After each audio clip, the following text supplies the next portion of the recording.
30 podcast. Hello, friends. It's Lindsey and Krista. Greetings. We're glad you're here. We're glad you're here. Hope all is well. Welcome back to the show for all the OGs that have been listening for a while, and welcome back or welcome to anyone that's new to the pod. We're really grateful you're here. We've been around for about 4 years, and we talk about spirituality and wellness and really just anything to support you in your conscious evolution. It's kind of crazy. It was around this time, like 5 or 6 years ago, that we started practicing for the podcast. Yes, yeah. In our closets on the floor. We practiced this show for 7 months before we released it. It was wild. You would never know listening to the first episode. Segments. Like, we had tons of segments at the beginning. We were more dating and relationships at first. Yeah. Like, I'd say our first year was like that. We went for like the quick, not the quick jokes, but it's like, you know, there's just like wacky shit happening in your relationship, or like, we talked a lot about like our 20s and just how embarrassing they were. Literally. You know, like so drunk I was falling off a table. God, literally. Yeah, it was talking about that and just the like being a human's embarrassing period. Just like the human experience is so embarrassing. Totally. Do you ever just like pull up and you're just like, wow, if any alien is watching this right now, it's just gross and embarrassing. But yeah, that was pretty much it. But yeah, I'm just glad you guys are here, and hopefully, 2021 is proving to be a little bit better than 2020. We're still holding out. But hopefully, I don't know. I feel like the contrast can show us so many things that we can be doing better or healing through. And if you are new to Almost 30, we do have support, in different ways for you in courses and programs. And we started our membership. Enrollment will open up again in about 6 months. But yeah, that's our mission, to really support you in that evolution. And it's been really beautiful to see you all take that work seriously. Yeah. Oh my God. That's honestly the best. And, when Lindsey and I were talking about this interview with Dr. Will Cole, before we had it, we did poll our audience and just wanted to make sure you guys felt seen in the conversation, and wanted to make sure that we were talking about things that were relevant for not only us, but also for you. So we talk a lot about hormones in this conversation, and there's just a lot of places that we go. But Lindsey and I were talking about our updated nightly routines, and we wanted to give you guys an update. I think a lot of people talk about the morning routine, how they wake up in their morning. And I think when I really figured out a morning routine years ago, probably when I was living in New York, I really changed my life. But now my focus is my lovely night routine, because I feel like I have so much more time at home and more time in the evening to really just seal in my day and make myself feel as like nourished as possible. Mm-hmm. I found that like years ago, my nightly routine was not a routine. It was mainly based on just like rewarding myself for a hard day's work. For sure. And so it didn't have a structure that supported a really good start to the next day. It used to look like having a glass or two of wine, watching, I'm not saying any of this is wrong, because I have my nights where I do love to have a glass of wine or watch some Real Housewives, etc. But what I noticed that night after night after night, what was happening was like, I don't know, it was like turning off some serious happy chemicals in my brain. I just wasn't feeling good. And so I actually found that more structure and more intentionality in closing out my day really set me up for Yeah, when I stopped drinking, I forgot that alcohol is a depressant. And for someone that has struggled with depression in my life and anxiety at times, I was like, oh, I'm not really helping myself by drinking or having alcohol. And I think we've talked about it before, sort of our journey with alcohol. But I think when we remember that, to obviously use alcohol intentionally, but that it is a depressant. So if you're having it every night, you're not really setting yourself up to feel or to super happy. Sleep well. Oh my God. So it'll put you to bed pretty quickly, but then during the night, you're more apt to wake up and not have really deep sleep. My mom actually, she'll have a glass of wine every once in a while, but lately, I think for 3 weeks or 4 weeks now, she hasn't had anything, and she's been sleeping much better. So yeah, that was something that I definitely noticed, and I have like a little tracker where I can track like my heart rate during the night, and and it tracks recovery. On a night that I have one glass of wine, my recovery is, I think, like 20% lower. It's pretty crazy. So, Whoa. and I'll sleep through the night, but you won't realize the quality of sleep that you're getting after having alcohol. So, yeah. Wow. Okay, let's get into the Break night it down routine. for Let's me. break down the night routine, baby. And this is nice because I never felt like I really had a night routine, especially when we were building the podcast and I was working a full-time job. It was like just work until bed, and I felt exhausted at the end of every single day. So now to have, because of quarantine, a lot more time and space for me to really make my nightly routine what it is, I've really been grateful. So I will usually come home from work or whatever we're doing around 6:30, maybe 7 if that's a little bit later. I usually eat dinner around 5, so I've probably had dinner at that point for the most part, and I won't eat after 5 p.m., but I eat really early in the morning. So I usually finish my eating around 5 or 6 p.m. each night. It's just because I'm 100 years old. And I will spend some time with my kitties. I'm going to be honest about that. I will spend a little bit of time with my kitties, which helps me actually in a really profound way, just kind of get in the energy of love. And I think that animals are a beautiful life hack when we do have a pet. It can really allow us and give us permission to get in the frequency of pure love that animals live in. And I really think that the more we're in that beautiful frequency, the more we can create and be and just living in like beautiful alignment. So I spend a lot of time with them.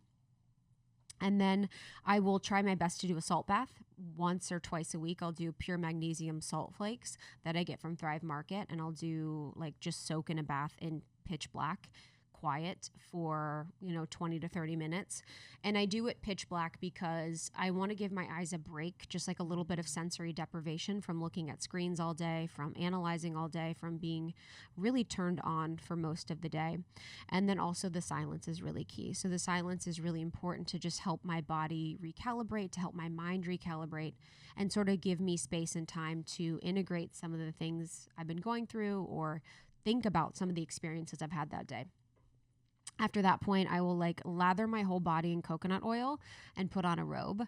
I'm slick 90% of the time. Justin says I'm greasy and slick 90% of the time because I'm always covered in oils or like just oils, whether it's coconut oil from Thrive Market, which you guys can get, or I'll use Osea oil or body lotion.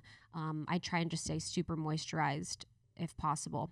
Some nights I'll do a microcurrent. So I have a new face microcurrent device for my face if I'm feeling really like I want to just kind of sculpt and tone the face. I've been using that for a few years. And then after that point, I'll get into bed if Justin and I aren't playing a game. We've been playing games lately.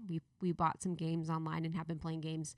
And if I'm in bed, I'll just be really mindful about my prayer and my thought and intention to bring and call my energy back to me. So through the day, we're going through different experiences and going to different places and seeing different people. And it's really important that we bring all of our energy back to us because it's been in a lot of different places. So I'll do this practice in the evening, and I'll also do it in the morning after I've been like in dream world, astral traveling, doing all of that. And just really feeling the physicality of my energy when it's back in my energetic body. And then I'll try my best to run through the day and just sort of think about how I showed up. It's like, okay, how present was I in this situation? How mindful was I of this? Or how did I feel about this person? Or how did I feel about the situation? And just really giving myself time and space to like be the creator of my life by being thoughtful about what I'm doing in each day. And when we go to bed and we don't really think about things, it's like, how can we create change or how can we create a new situation if we don't even know what's going on thoughtfully in our lives? I will then pray after that. I will pray for whatever I'm praying, about or whatever conversation I'm having with God at that point. And then lastly, Justin and I will do To Be Magnetic before bed. So we'll do the manifestation DEIs together and just put those on before bed. And those usually put me to sleep. Which I texted Lacey and you're not supposed to sleep during them. So I'm kind of not sure what I'm going to do. But I'll do usually that or like even a Joe Dispenza or just some sort of like subconscious reprogramming some nights, but I won't do that always because I don't want to always fall asleep with someone's voice in my ear. Mm-hmm. And usually I'm in bed by 9:30 at the latest, and I get up around 5. Mm-hmm. Dang, that's a good one. Good one. Take your notes. Okay, so my nighttime routine, as Krista said, we end the day around 6:30, depending. I do, even if I have more work to do, I try to have a big chunk of time where I'm able to really wind down from the day. And I do that by just like, it's either a walk or a shower that just kind of like tells my body and tells my mind, like, okay, we are going to transition to this moment. So sometimes it's both. I love, if it's still light out, taking a walk during dusk and just like walking my neighborhood, nothing fancy, but with nothing in my ears, and just kind of like listening to the sounds in the neighborhood, people playing in the park, or birds or cars, whatever, just kind of taking it in. Because I think throughout the day we're on phone calls, I'm hearing a lot of voices, I'm on my phone, I'm hearing stories flip through, like things like that, where it is so jarring. And so I just want to take in like whatever is naturally going on around me. And then I'll come back home, and if I'm just feeling really like I'm going to give myself a lot of time to wind down, I hop in our clear light sauna, which we have in the studio. And this is just like, for me, a really powerful way to not only like disconnect, because I don't generally bring my phone in there unless I'm playing either binaural beats through there, because it has like a stereo system, or another type of meditation music, but to really just disconnect. Because I think it's easy to like hop into something like a sauna and be like, ooh, I'm going to answer emails, or I'm going to answer DMs. And I really try to resist doing that, because also it will fry your phone if you're in there. But this is where I do a lot of my journaling. And so I just kind of feel like I'm in a little pod where I'm cut off from the outside world, and I'm able, we talked about channeling on a separate episode, but that's like really where I feel super, super connected. And maybe it's the heat just kind of drawing out the toxins and just kind of like quieting the mind and the body.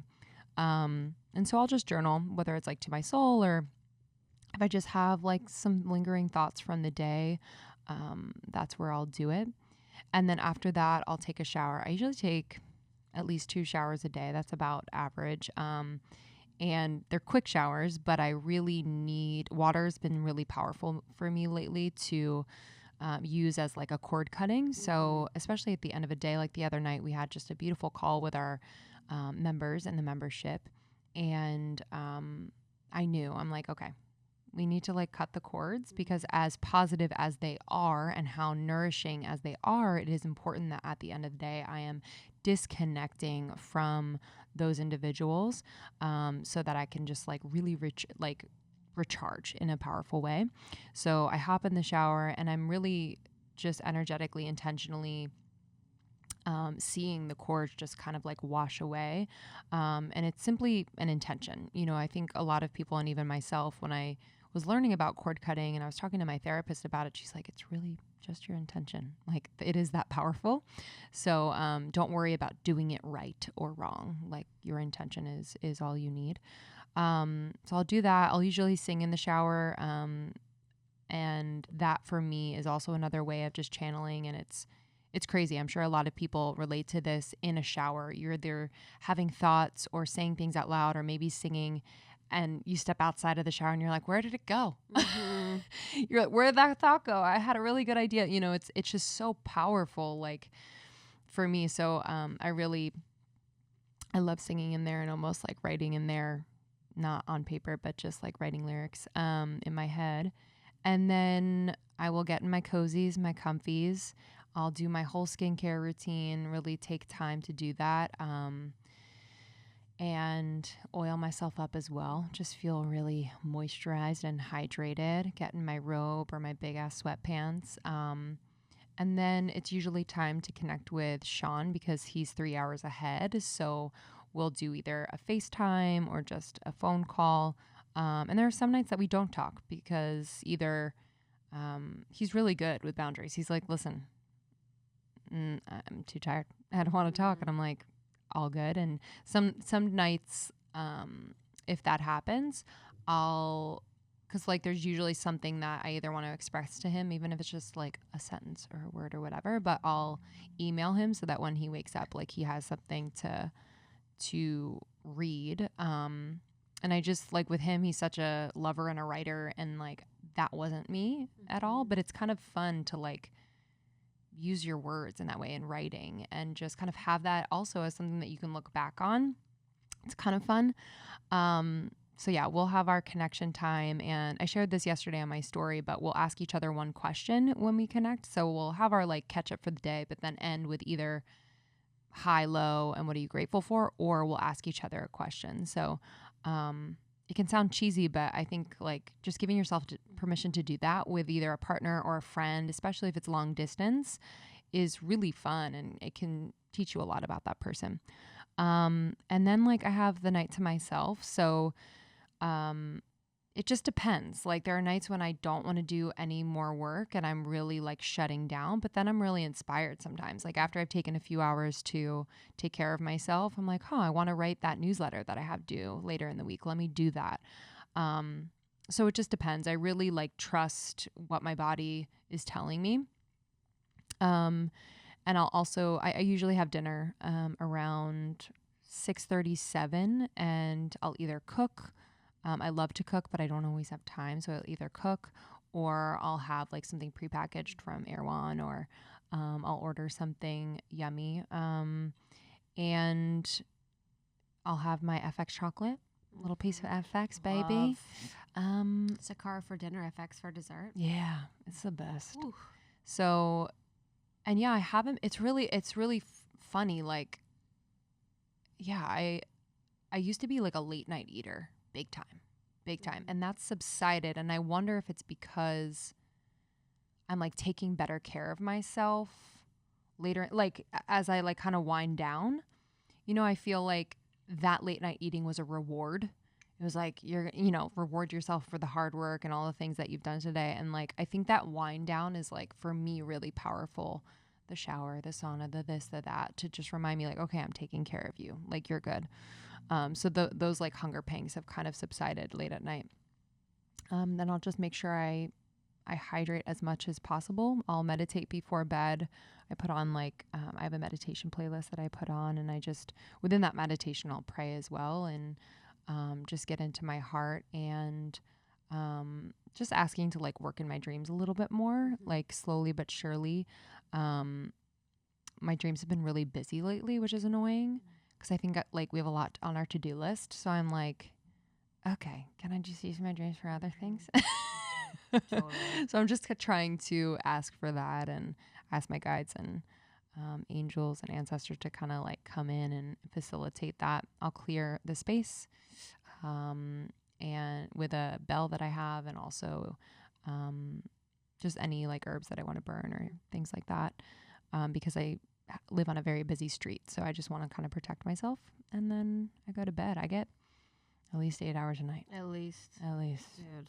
Sean laughs. He's like, what?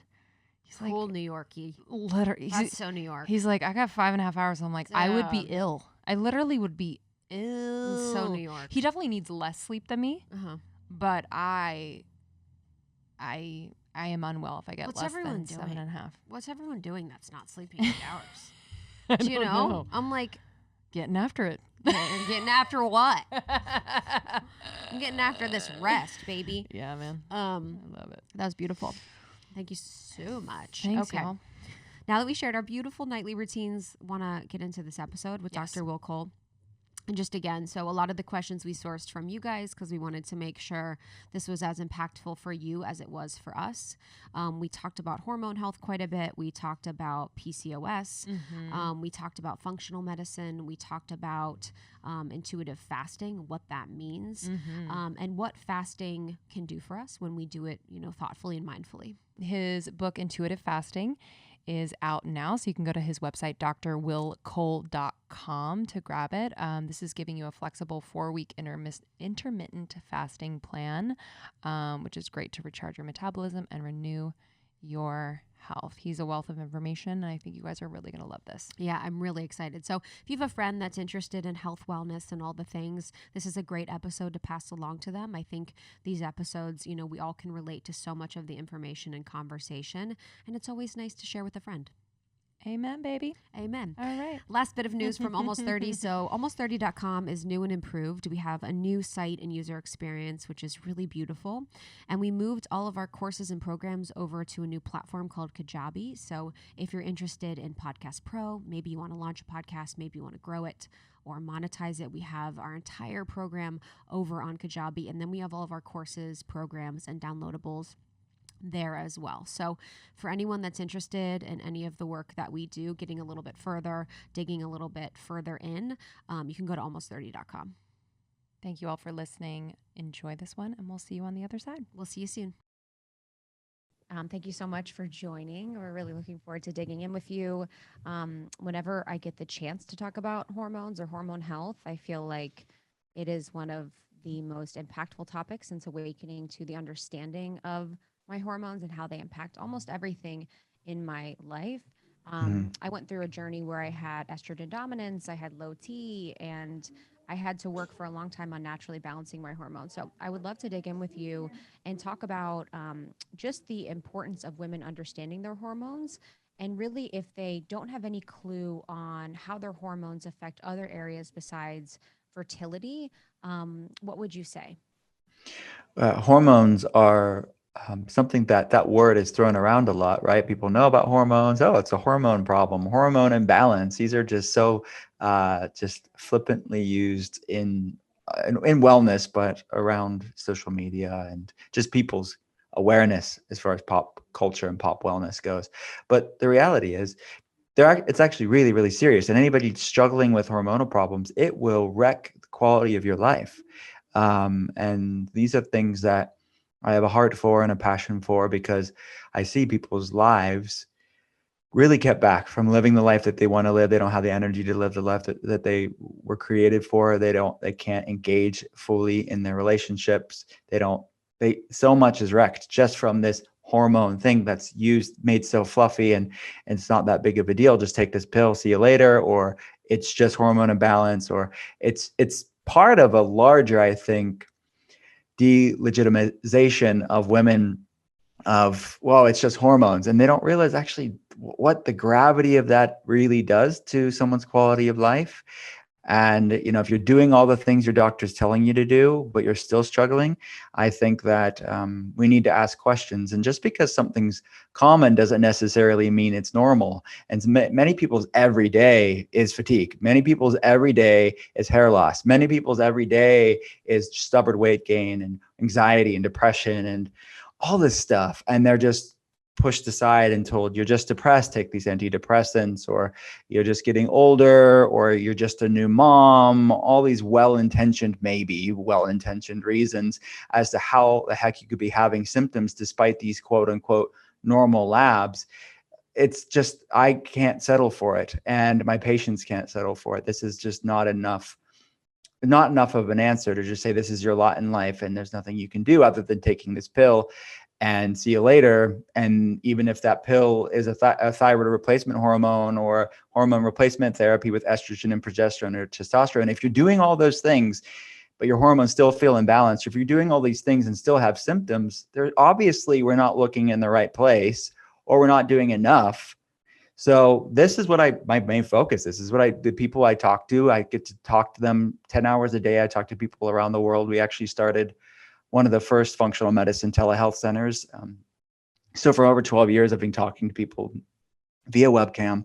We drop ship labs to them and we get to find these answers. And it's this bittersweet thing where the last thing you want to say is like, you have all these things that are wrong with you, but honestly, they already know something's not right with them. They already have that intuition that they're being told there's nothing wrong with them. So if anything, it's this happy cry that happens of like, okay, yeah, I wasn't crazy. Thank you very much. And now I can see it on paper. I can be validated why I feel the way that I do. And now I have objective data as a baseline, because we have to know what we're dealing with to do something about it. So it's actually quite exciting, because it's not shooting in the dark or like, well, just take this pill, I guess this is what it is. We know as definitively as we can know this is why you feel the way that you do. And it's normally a confluence of factors. It's not just one thing, but it's a myriad of different hormonal, gut microbiome, immune issues that we deal with. So I guess that was a little bit of a tangent, but if your hormones are not working well, nothing's working well. So it's going to impact everything from your head to your toes. And that interconnected dance, that sophisticated dance of the different systems of your body, our systems of our body are integrated because and from hormones. So they're those little physiological emails that communicate our body.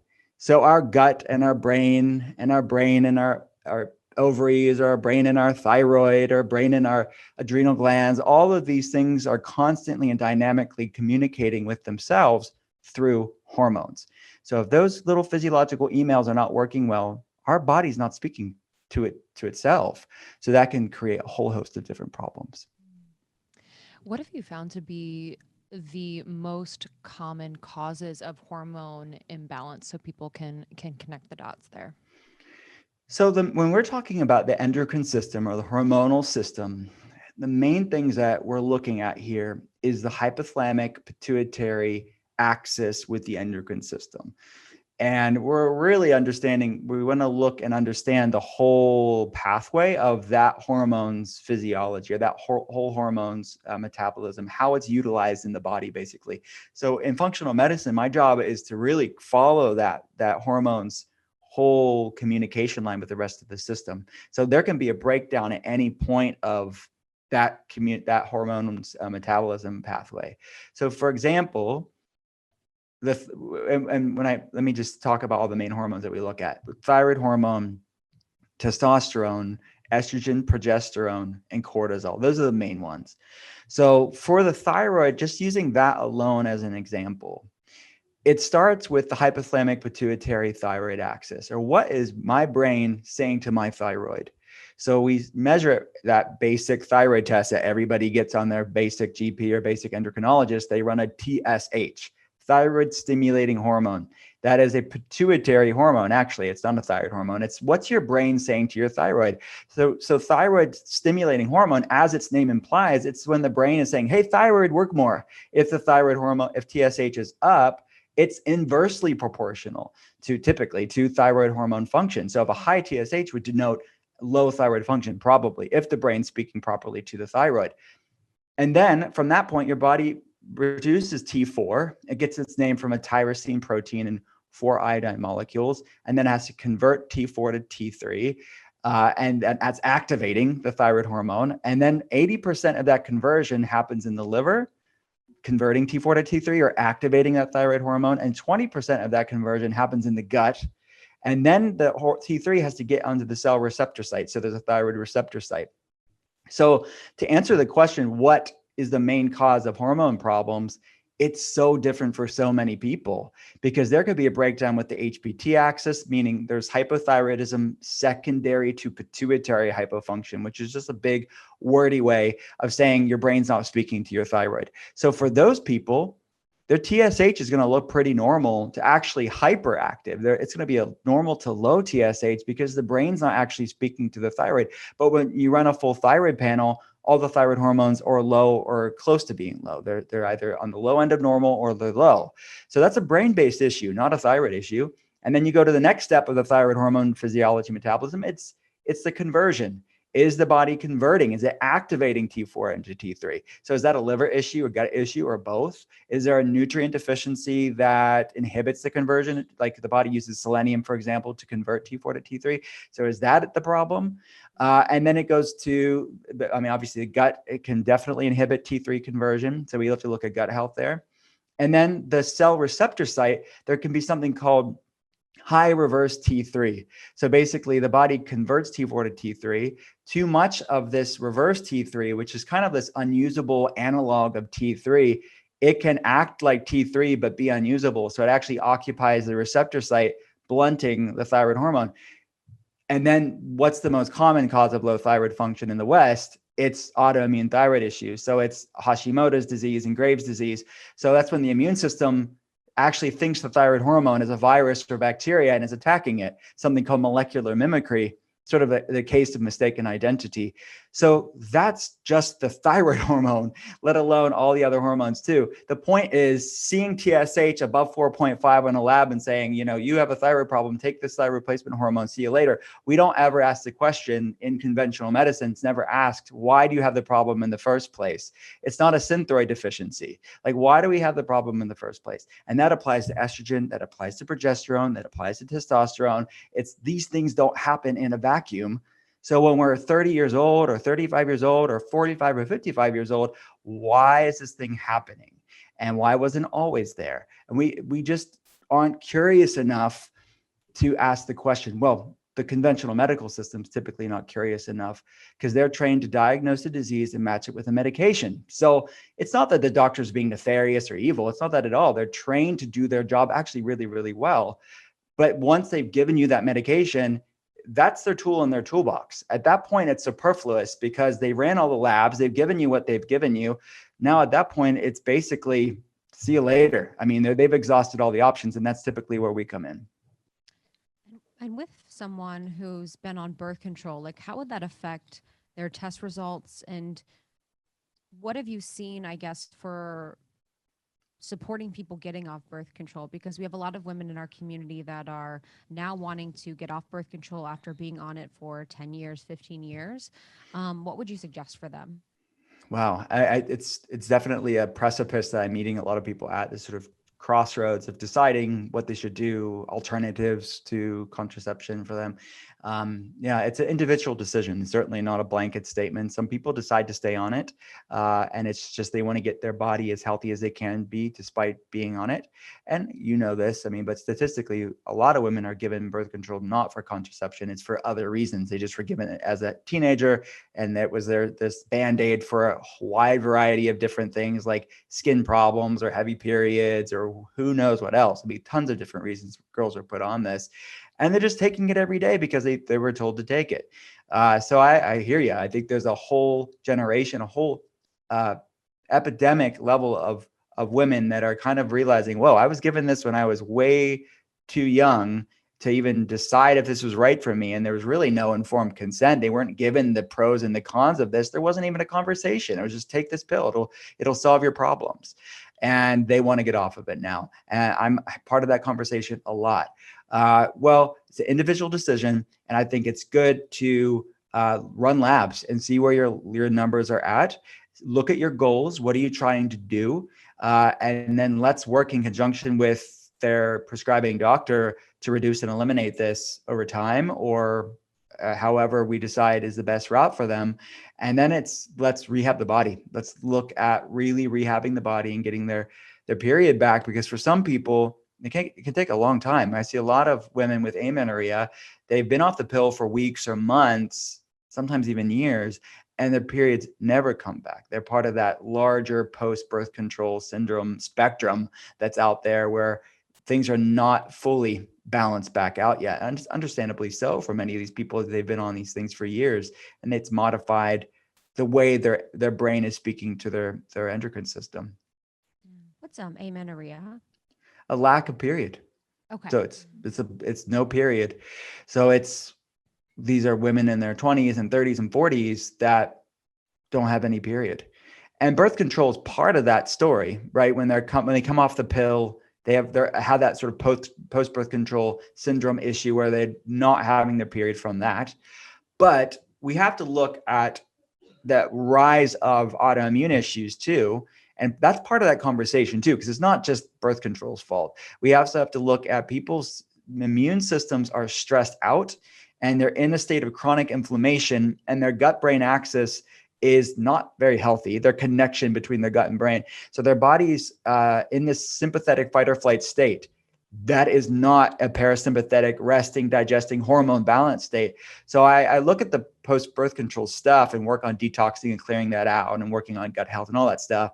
But it's also dealing with the inflammation and the autoimmunity too, because I haven't seen anybody with great looking hormones, really balanced, optimal hormones when their body is stressed out. And I don't just mean mental, emotional stress. I'm meaning like the autoimmune inflammation stress too, the physiological stress. The mental emotional stress is important as well. But when I say stress, sometimes people are like, I'm not stressed, I'm fine. But it's the physiological stress. What's going on in their gut, for example, or their immune system that's stressing out their body, that's impacting their hormones. Right. One of your posts on Instagram was just referring to how everybody calls this the digital age, and you had brought up that this is like the autoimmune age, and I'd love to dig in there, because I mean, I feel like everyone I know has like an autoimmune issue. So I would love to talk about that, and perhaps what you feel brought that on. Not that it's one thing, but a conglomerate of things. Sure. So these are the people that I definitely, they're my biggest patient base, the people that I have a lot of compassion towards, because hormonal problems are part of this conversation too. Because when you look at Hashimoto's disease, autoimmune thyroiditis, you look at endometriosis, adenomyosis, these are all hormonal problems, but they're autoimmune in nature. So this convergence of autoimmunity and the endocrine system, the immune system and hormones, is something that I see a lot. But autoimmunity as a whole, it's autoimmune. It's when the immune system's attacking the self. It is of epidemic proportions in our world today. It's estimated that 50 million Americans have an autoimmune disease, and millions more are somewhere on this autoimmune inflammation spectrum that I write about, where people have to understand, like when someone's diagnosed with an autoimmune disease, it's about 4 to 10 years prior to that diagnosis is when things were brewing on this autoimmune inflammation spectrum. It didn't happen overnight. And many people find themselves on the spectrum, but they're not bad enough, quote unquote, to be diagnosed by conventional medicine. So there's 3 main stages on this autoimmune inflammation spectrum. There's silent autoimmunity, meaning if you ran labs, you'd see some positive markers, but the person feels pretty much fine. Stage 2 is autoimmune reactivity, where a lot of people find themselves in, where they have autoimmune components to their case. They know something's not right. Their doctors say things like, well, it looks autoimmune, and you may have a positive ANA or a family history of autoimmunity, but you're not going to fit all of the mainstream conventional boxes to be told you have this ICD-10 code and you're labeled with this autoimmune disease. Stage 3 is autoimmune disease. That's when something is bad enough, when your immune system's destroyed enough of the body for mainstream medicine to call that, which on average is 4 to 10 years to get to that point. For example, you have to have 70 to 90% destruction of certain parts of our body, whether that's our adrenal glands with Addison's disease, our thyroid with Hashimoto's, our gut with ulcerative colitis or Crohn's, our myelin sheath with MS. 4 to 10 years. You have to have significant destruction for mainstream medicine to call it that. So to answer your question, why this is happening, researchers are really exploring this epigenetic genetic mismatch. So our genetics haven't changed, according to researchers, in 10,000 years. So our DNA, our genome, has remained relatively unchanged. Yet our world has changed very dramatically in a very short period of time. So it's this evolutionary mismatch, this epigenetic genetic mismatch. Our genes living in a brave new world of like, what the heck? They're being exposed to things that we've never adapted to, whether that's our foods we're eating or the foods we're not eating, our soil depletion of the food that our food is grown from, our air quality, water quality, exposure to toxins, chronic viral issues, which have always been there, but now are being triggered like never before because of all these other stressors, and chronic stress and trauma. So all of these things are the confluence of factors, these perfect storm of variables that can trigger the genetic predisposition for autoimmunity, that the gene predisposition has always been there for 10,000 years, but is being awoken like never before because of this perfect storm of epigenetic factors. So researchers estimate that 1/3 of this autoimmune puzzle is genetics, meaning typically you'll see family members have it, you'll have a family history of thyroid problems, or yeah, my aunt had ulcerative colitis, or my uncle had MS, or it's something like that. But it's being triggered because of this onslaught of stressors, whereas some people in the family that don't get autoimmunity. But it's that perfect storm, that what can trigger that, what can awaken that genetic predisposition. So this is the people that I talk to get them answers on why they feel the way they do. And then let's do something about it. Let's start really understanding the pieces to your health puzzle, which there's no quick fix for these things. It takes time, but it's one that there's so much agency we have over their health. It's amazing how resilient the body is if you just give it what it needs and give it the chance to find homeostasis again. A lot of that was beautiful. A lot of folks this year have maybe experienced for the first time, or maybe they've struggled with it, but depression and anxiety. And I'd like to talk about how the body is like in communication with the brain, and what factors that we have in our control outside of medicating ourselves that we can lean on for support if you have depression or anxiety symptoms. Yeah, that's a great topic. It's an important topic because many people, this is part of that silent epidemic, right? We're talking about all these really important things because these are all silent. They're all silent on the outside. People look healthy. They're really struggling. I mean, struggling with autoimmune issues is pretty isolating. To look quote unquote normal and get through the day, but really be isolated because no one gets how you feel the way that you do. And it's super hard to get out of bed. That same applies to hormonal problems. It's super silent to be struggling with these issues, and people say, what's wrong? Like, why can't you get it together? But they're really isolated because they feel like their body's not their own. Like their body's turned against itself. And in some ways it has. When you talk about inflammation and autoimmunity, the body has turned against itself. And then mental health issues, super important to talk about because it's part of that same group of people that are isolated. In the West, we like to separate mental health from physical health. Like it's so common, right? It's a mental health issue. And we use that so casually that we don't understand that mental health is not separate from physical health. Mental health is physical health. Our brain is part of our bodies. And I know that's like common sense, but people like to separate it somehow. And it all trickles down to, if you have an injury, if you have a physical health problem, there's no problem. You go to the doctor and no one blinks an eye at that. That's just normal. But when you go to anxiety, depression, it's just like buck up, or you're just a hypochondriac, or you just are a little down, like quit complaining. It's like there's the separation and realizing, no, there's something going on with the brain physically that needs healed, that needs supported, that needs optimized. And it's so interesting because it's trickled down from the research, seeing the brain as immune privilege. That was the old thought. The brain was not subject to the immune system, that the brain was not subject to inflammation, that it was anxiety and depression was just some obscure neurotransmitter imbalance. And now what we realize is that the brain has a very much an active immune system. And most of our brain cells are actually glial cells. And the microglial cells are part of the brain's immune system. When imbalanced, again, just like systemically, balanced inflammation is really important. It's part of our immune system. It fights viruses, it fights bacteria. It's a good thing. But when there's hyperinflammation or inflammation out of balance or chronic inflammation, this is not good. Those microglial cells then become an assassin, destroying neurons. And it's part of what researchers are really exploring. They would call it the cytokine model of cognitive function. Cytokines are pro-inflammatory cells. So it's research in the scientific literature looking at how inflammation is impacting how our brains work. How does inflammation impact mental health? So all of these things like anxiety and depression and fatigue and brain fog are in fact inflammatory in nature for a lot of people.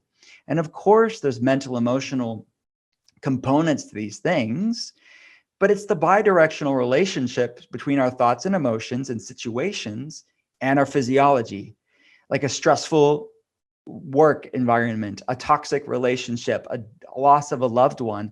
That stuff impacts inflammation. But conversely, underlying gut issues, hormonal imbalances, toxicity issues, nutrient deficiencies, that physiological stress will raise inflammation levels up in the brain, or can raise inflammation levels up in the brain, that researchers are saying this is the physiological component to anxiety, depression, and fatigue. Both sides of the coin have to be addressed to see sustainable change. And that's why the statistics around mental health medications, things like antidepressants, they're really kind of poor. There's really poor outcomes for many people. They're taking the drugs their doctors are telling them to do, and they may see some change, but a lot of people don't see sustainable change, and they know intuitively this isn't everything. It may take the edge off. I hear that all the time, but it's not really, I don't feel like myself. I don't feel ultimately, because ultimately nobody is sick from nobody has depression and anxiety from a medication deficiency. I'm not anti those medications. Some people need to be on them. Some people, they're served by those medications for a time. But our question is, why do I have this problem in the first place? And what is your most effective option that causes you the least amount of side effects? Those medications have their place. I'm certainly not anti those. But the long-term questions we should be asking, why do I have this problem in the first place? Is there a time when I can get myself to deal with those root causes so my doctor can look about reducing and eliminating those medications? The Eastern and Western medicine that you've been kind of referencing. So do you marry the two? Can you just briefly explain how functional medicine works? Because I think, in the time that we're living in, it's really exciting because I do feel like I'm hearing more and more about functional medicine. We've been to functional medicine doctors and just treating the body as a whole.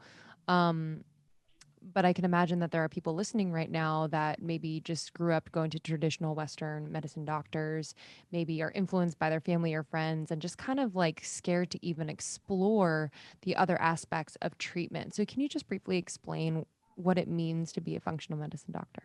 Sure. Well, functional medicine, in my mind, the short answer would be it's evidence-based integrative medicine or evidence-based complementary medicine. I don't see it as being Eastern medicine. I don't see it being completely Western medicine. I really see it as being what is the most effective option that's causing the least amount of side effects. That's really the short answer on that. And it's the old archaic thought was it was us versus them. It was alternative versus conventional. That really doesn't serve a person.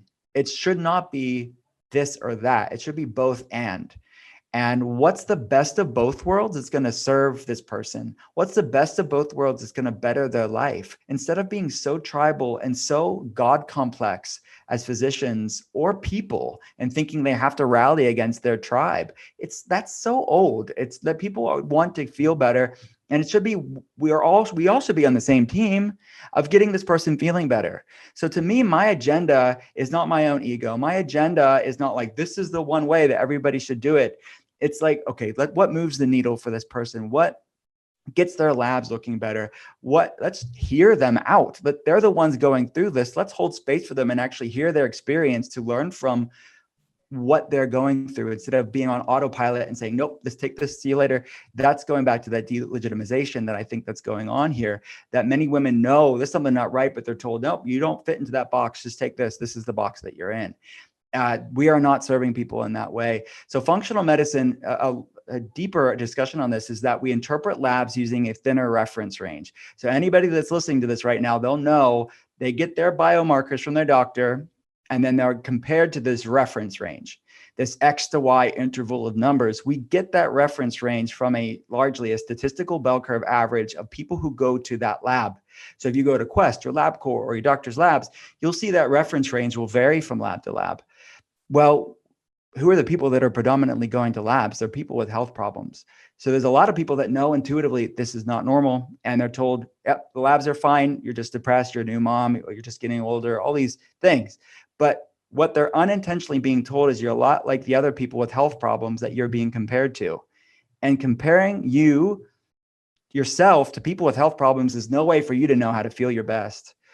And so we're looking at a thinner range within that larger reference range. So we're looking at the functional range, where your body is functioning the best. That's where we get our name, functional medicine. So where does vibrant wellness resides? So that's the first thing. Second thing, we run more comprehensive labs. So we're looking at, it's based on the health history, but we're getting multiple labs perspective to see things like microbiome issues or chronic viral issues or hormone imbalances and detailed tests. So we talked about the thyroid. you can't just hang your hat on a TSH. You have to run a full panel, total T4, total T3, free T3, free T4, thyroid antibodies, all that stuff, reverse T3. That's just the thyroid. We look at all these pieces of the puzzle. Because it's not just, rarely is it just one thing. We're like, that's my thing. And if I deal with that magic bullet, I'll have all my problems solved. The body's so interconnected, and there's upstream and downstream communication lines that need to be addressed. So we want to look at it from an evidence-based perspective, but beyond the basic stuff. And then we realize we're all created differently.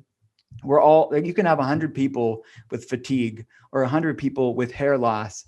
And what's driving those symptoms for one person isn't necessarily driving it for the next person. So I could give you a myriad of different differential possibilities based off of that check engine light. We know the check engine light's on. We know the fatigue is there. We know the weight loss resistance there. We know the hair loss is there. But why? And the idea that this is all the same and everybody gets the same pill for the same diagnosis code, we are way more complex than just that diagnosis code. You are way more complex than just your symptom. So the symptom is just the check engine light. So that's a longer winded answer what functional medicine is, but it's finding out what are the pieces of the puzzle. And then we use food as medicine. We use natural medicines. We use medications when needed. And we use lifestyle changes and out of the box stuff, advanced stuff that you're not going to get from your conventional doctor that we're willing to explore. For just to go back on the inflammation piece, I just want to get specific on, is there types of inflammation? What is inflammation? And what are some things that are causing inflammation that we maybe aren't completely aware of? Yeah, so inflammation is inherently not bad, right? It's part of our immune system, and it's used, again, like hormone imbalance so flippantly, but it's inherently not a bad thing. We need healthy, balanced inflammation levels. It's inflammation thrown out of balance, this forest fire that's burning in perpetuity. That's the issue. That is what's associated with autoimmune conditions and hormone imbalances and digestive problems and mental health issues, anxiety, depression, fatigue. All that stuff has chronic inflammation in common. So then the question is, yes, we see the chronic inflammation, and you can substantiate this on labs. Like you could run high sensitivity C-reactive protein or homocysteine or other inflammatory markers. And you look at PubMed, there's tons of research looking at these inflammatory components to all of these things that I mentioned. But then we have to ask the question, like you just suggested, well, what's causing the chronic inflammation in the first place? So we have to ask that question, like, what are the disruptors of the immune system that's driving this insidious chronic inflammation? So it's a wide variety of possibilities. So it's a lot of the times it starts with food as being a component to it. It's certainly not everything. Food is not everything. And I think that's probably a good thing to mention with your audience and anybody that's listening today, because there's so much food information out there. Most of my patients have their food down pretty dang good. Like they're eating better than most people. They're eating way better than most of their family members. They know all about this wellness stuff, but they're still struggling. They're doing all the things, but they're still struggling. So at that point, like what else is going on here? But we definitely start with food. And if someone hasn't cleaned up their foods, then food is an amazing tool to modulate the immune system and calm inflammation. Every food we eat either feeds inflammation or fights it. There's no benign, I'm doing nothing for your physiology food. So it's my job, because of bioindividuality, we're all different. Even healthy foods, what works for one person may not work for the next person. So you may be doing all the things when it comes to food, but it may not be, just because something's better than the standard American diet doesn't necessarily mean it's optimal for you. So it's my job to look at optimizing that specific to where you're at this journey. So where you're at now on your health journey, it will not be what you're doing forever and ever. As we're healing your body and getting you to a place of resilience, your food medicine plan will evolve with your wellness rising. So that's what we look at. But then natural medicine protocols we lean into as well, and other out of the box stuff. So food, we have to look at chronic infections. These things would have always been there, living in symbiosis. They would have been living in harmony with our immune systems in the past. Things like viruses, things like even mold many times, things like parasites, even bacteria. they would have been living in harmony with our body for a long time. We evolved with these things. But now our immune system's already stressed out because of all the other stuff, that these things are growing unfettered in the body. They're not like things like Lyme bacteria, for example. Borrelia burgdorferi, Lyme bacteria and co-infections would have lived in harmony with us for thousands and thousands and thousands of years. But why do we see the rise of things like Lyme disease and co-infectious Lyme like never before? It's because our immune system is stressing out an already stressed out immune system. So that's why you can quantify Lyme markers, to use that as an example. You can quantify that in some people and they have no symptoms. They're fine. The bacteria is living in their body and they're fine. And then some people, that Lyme bacteria will trigger an autoimmune disease and chronic fatigue syndrome and ravage their health. So we have to understand the terrain of which these things are stressing out the immune system. So we look at chronic infections and we look at hormonal imbalances, of course, too, and deal with those, because hormone imbalances will drive inflammation levels up because it impacts your immune system.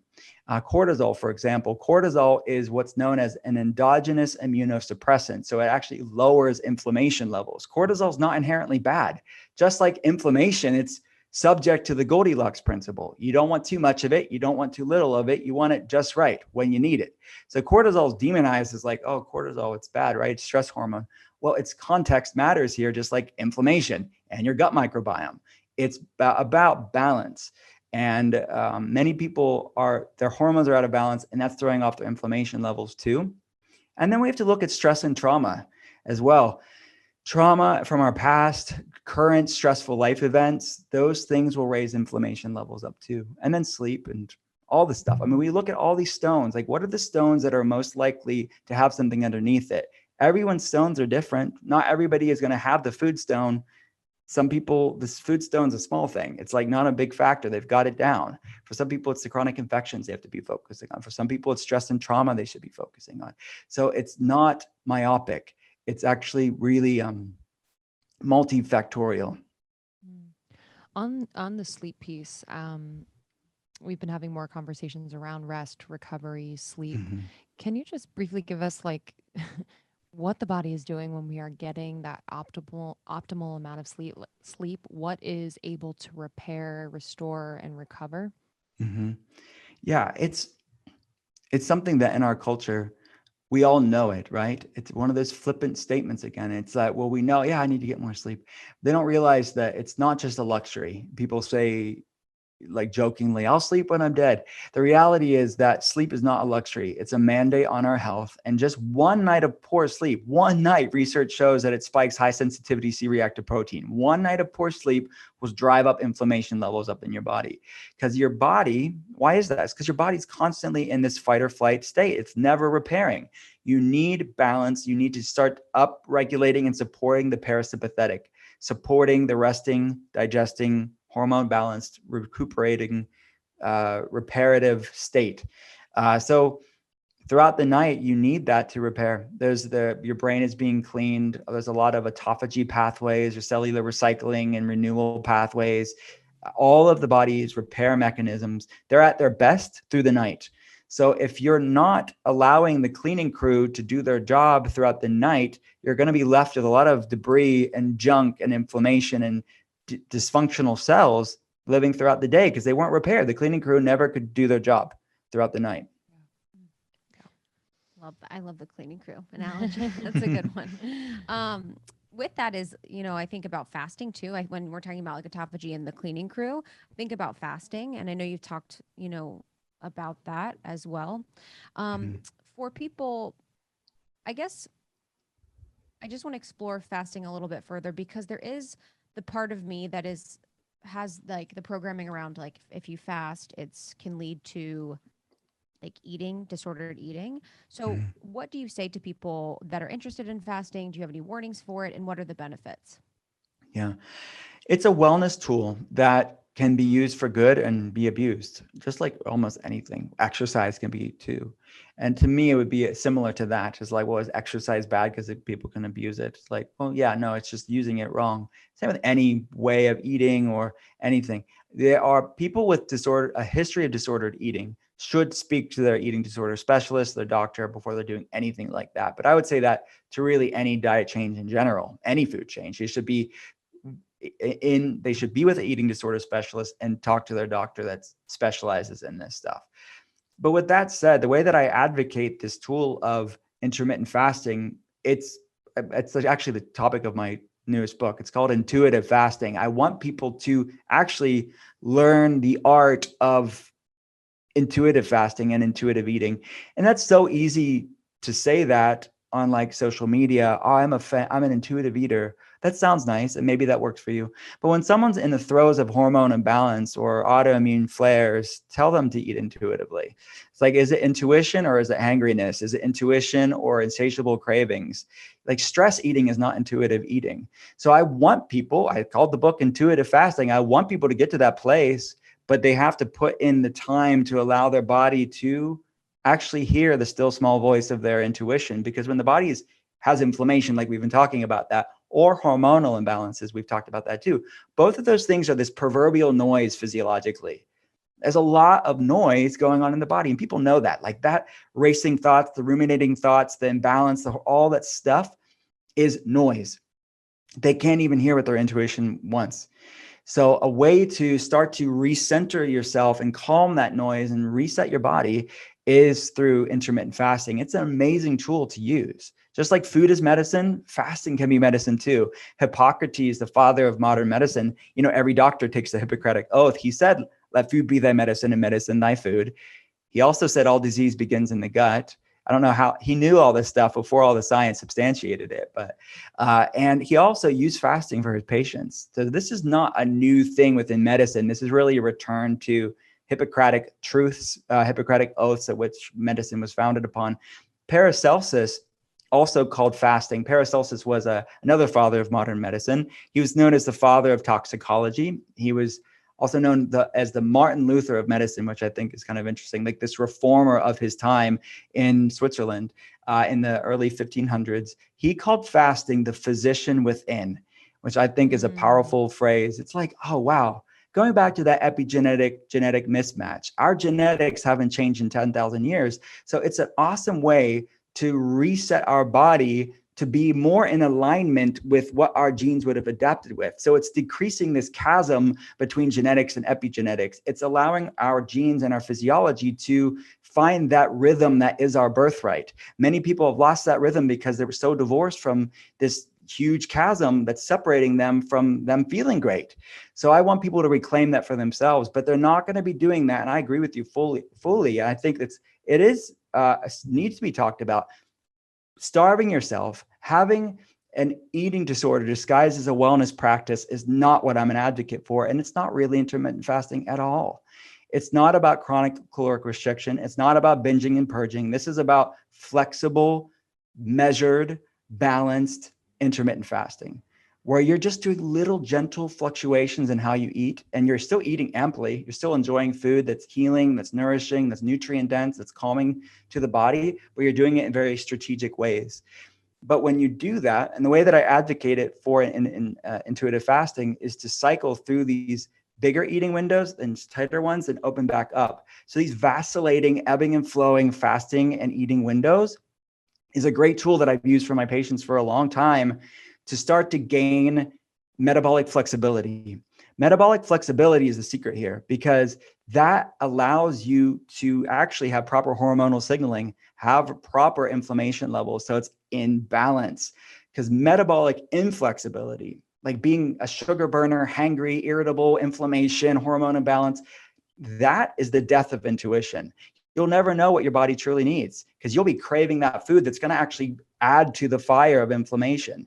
But when you calm things down and reset these things, the body is so beautifully resilient. When you allow it to find its center again, you'll know intuitively, you'll truly be able to eat intuitively. So it won't be a social media post that sounds nice, but how the heck do I do it? You actually can operate from that place of grace and lightness. It takes time. It's not a quick fix. But when you put and give your body the chance to repair itself, it will do it. That physician within will work for you. And does it vary men to women? Do you recommend it more for men or more for women? And how is that decision made? Well, yes, there's always considerations between men and women and differences. The way that I wrote intuitive fasting it is born out of my clinical experience and seeing patients. So I put all the nuanced stuff of how you tweak it. The tweaks are all through it. So for example, women have higher kisspeptin levels, which is a signaling molecule that makes them more sensitive to longer times of fasting and longer times of ketosis, which fasting will put you in a state of ketosis. So we're not fasting our way out of a poor diet. First of all, we're really focusing on foods that complement the fast, and the fast complements the food. So it's really part of that amalgamation of both, the duality of both. But women do better with more cyclical approaches. They're not fasting the same deep fast like every day for a month, because they have this beautiful dance of estrogen and progesterone that men don't have to take into consideration. So I recommend more of the vacillating cyclical approach for women, and they do really, really well with it, and especially more clean carb cycling days where they're focusing on clean carbs to support progesterone, to support thyroid conversion, all these things we're talking about. But men should probably do less of that, but the women should do more. So it's not about overgeneralized, broad sweeping statements and say, well, this is bad for women. Well, context matters. How are you doing it? Because just like workouts, they're not all the same. You can do different workouts depending on what works for your body. I see this flexible intermittent fasting plan, the way that I have it in intuitive fasting, as this proverbial yoga class for your metabolism. Yoga is tough at first, and you have to get good at it. And I suck at yoga, but like the more you do it, the more you're going to get better at it, and you're going to stretch and contract your metabolism. So it's like saying somebody's like sore from working out, so working out's not for them. But ultimately, it's just a matter of training your metabolism to get there. But yeah, there's tailorings for women, of course. But honestly, the book is geared more towards women anyways, because that's my main patient base. So that's who I wrote it for. Beautiful. Love it. Can't wait to read. I know. Last question from me. I loved the post that you had about you can't heal a body you hate. And I'd love to hear a little bit more about that. That is the cornerstone of my work. It's like I talk about this silent epidemic of autoimmune issues, hormonal problems, brain health issues. Like my heart breaks for these people because they are struggling, and on the outside they look normal, they look fine. And there's a lot of shame, there's a lot of obsession born out of real life experiences, because they're like, what the heck? And you mentioned disordered eating. Orthorexia is a major problem within our industry of this disordered eating around healthy foods. And you cannot heal a body you hate. You cannot shame your way into wellness. You cannot obsess your way into health. But yet that is what unintentionally, most of the time, it's kind of the energy around the conversation.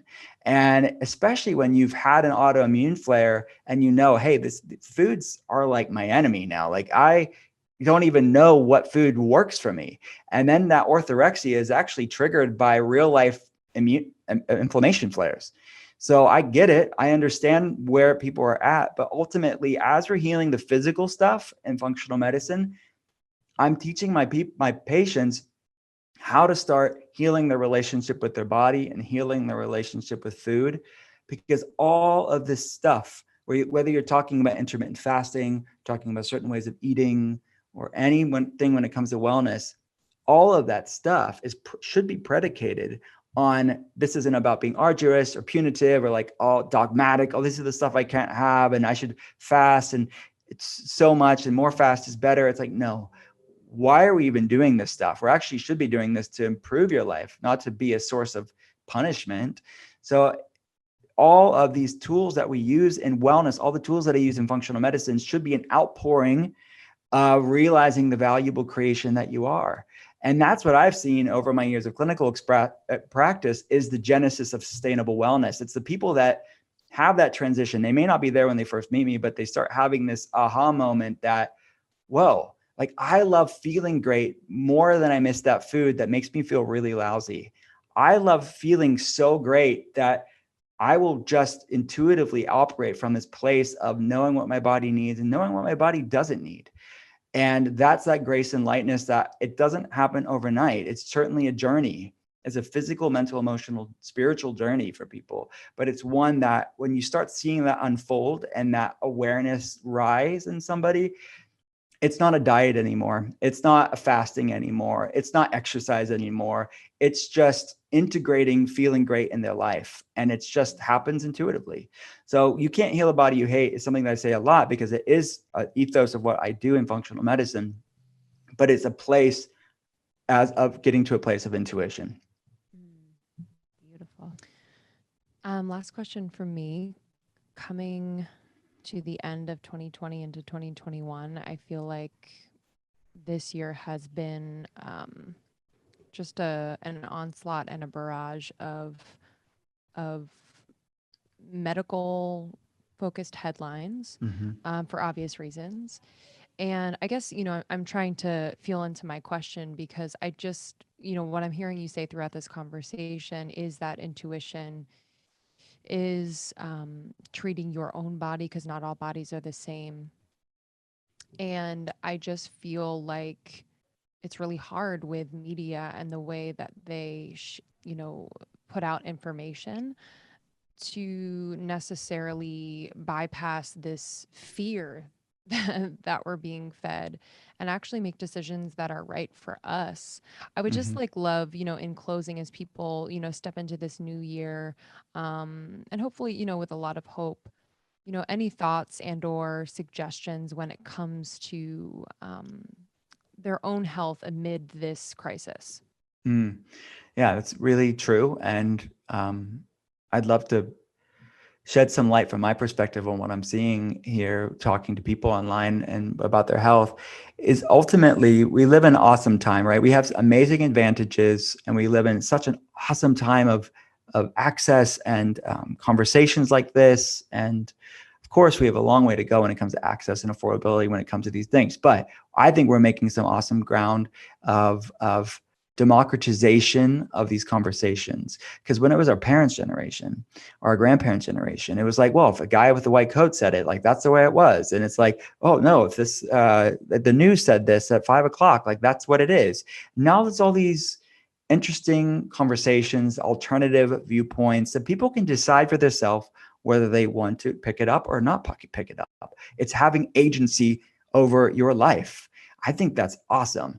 But at the same time, it can be overwhelming for somebody that doesn't feel good and doesn't know what to believe.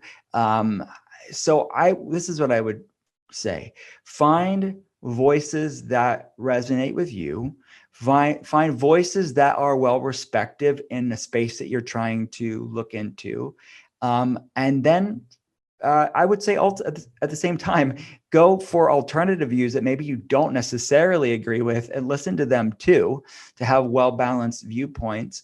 But then it's having your own regulatory checks and balance system for yourself to say, I'm going to unfollow or I'm going to turn off voices that add to my stress and anxiety. And we need to be our own editors when it comes to the things we're feeding ourselves, because we have so much technology and so much information and so many different voices at our fingertips. It's a blessing, but it's a curse at the same time. This double-edged sword of endless vortex of conflicting information, it's doing us no good when it's too much and it's adding to our stress and anxiety. So what I would say to people is to be your own advocate in this way. And if some social media account or some channel is making you feel anxious and worried and dread, and it's not adding to your quality of life, then unfollow it. You may be able to go back to it later on. But look, there's so much information out there that sometimes it's information overload and it's too much for the vessel at hand. And when you're not feeling well, especially, the vessel needs to expand and get healthier. So focus on your wellness, focus on your health. You'll find the vessel will expand, meaning your receptacle to receive information will expand. And also the malleability, the flexibility of that vessel will expand too. So you have more resilience, basically. You'll have more plasticity in many ways.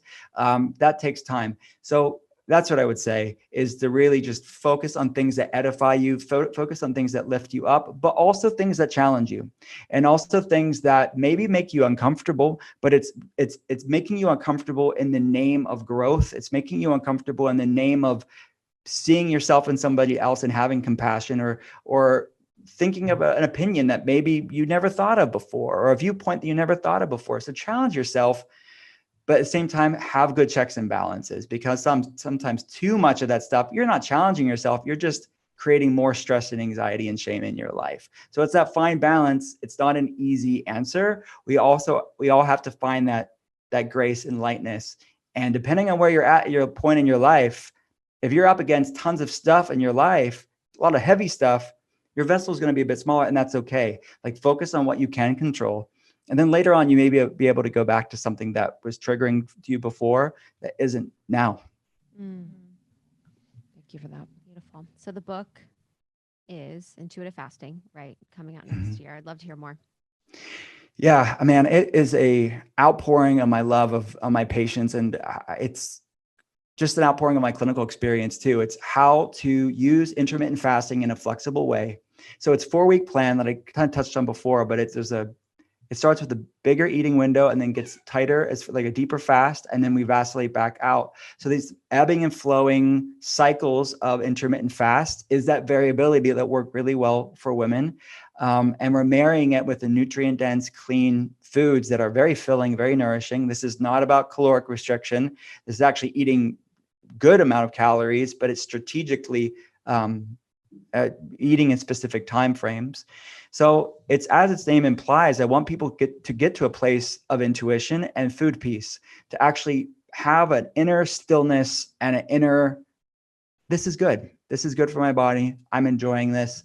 That's sustainable wellness for people. So I'm really excited for people to read it. And there's the beginning of the book is all the health facts and the research about it and what fasting will do for you and what specific types of fasting will do for you, so you can focus on different ones. And then the second half of the book is a meal plan, recipes, pretty pictures, that kind of stuff. And Gwyneth Paltrow wrote the foreword of the book, so I'm super honored about that. She's intuitive fasting as well. So it's a cool experience, and I'm excited to have this conversation with people. And I know you have a new podcast coming out. Can you tell people when they can expect? It's called The Art of Being Well. So it's all the stuff we're talking about. It's all the stuff, because like my patients come first. So all the stuff that we're talking about, it's just a ripple effect of that. So the book are things that I've used for patients for 12 years. Like, we've done intermittent fasting for a long time. This is how I do it. And the same with The Art of Being Well. It's tough to have longer form conversations sometimes on social media. So it's just like you guys know this is what you do. You're able to have things you can't have on Instagram and Twitter, and you're able to have real contextual conversations about things that are important to you. And that's what I wanted to do. So I hosted Goop Fellas before this, which is Goop's first spinoff podcast. So that's on hold right now. So I thought, you know what, I'm going to have this conversation and really bring the same energy that I brought to Goop Fellas to The Art of Being Well. But yeah, it's launching in January. So exciting. Thank you so much. This was awesome. I appreciate you. Thank you. And your work. And for those who don't already follow you, you are on Instagram at Dr. Will Cole. Yep. DrWillCole. Got that real game going strong. I know. Come on. We're trying to keep up. Guys, I'm such like an old man at heart. I'm like, No, man. Oh my gosh. I feel kind of ridiculous, but it's a good way to educate people. I love it. I mean, like, especially if, the younger generations are doing reels and TikTok, et cetera, it's like, if they're on there, might as well educate them on the things that we wish we knew when we were that age. Yeah. And you know what? This is a chance for me. Reels are a chance to talk about things that I talk about in podcasts or write about it anyways. But it also is a chance for me to play the 90s R&B that I'm a fan of, or like 1975, like all the music that I like. I'm like, I get to pair functional medicine with like some cool jams. I'll go with that. It's amazing. We love it. Thank you. And have a great rest of the year. And thank you. Lots coming in the new year for you. So we're excited to support. Thanks so much. Thank you. This will be coming out then. Awesome. We'll see you later. Thanks so much, Dr. Cole. Bye.